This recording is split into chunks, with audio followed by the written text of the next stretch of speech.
Welcome to MLS Online Virtual Classroom.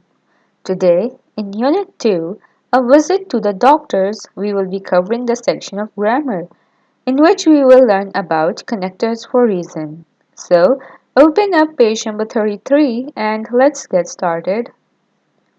To know about connectors for reason, let's look at the given pictures. Let's look at the first picture.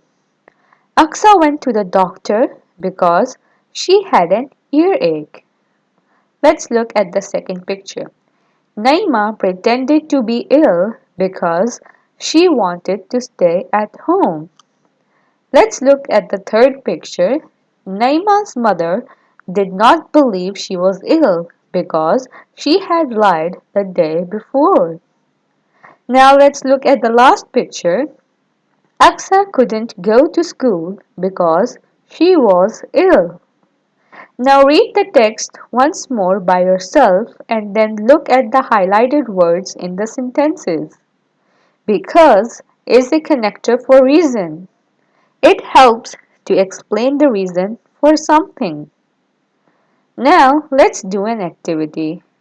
Make sentences using connector for addition on a loose sheet. If you have any difficulty, ask someone in your family for help. I have made one sentence for you. He was late because of the snow. Here you can see that it is helping us to explain the reason that why he was late. Similarly, make more sentences on a loose sheet.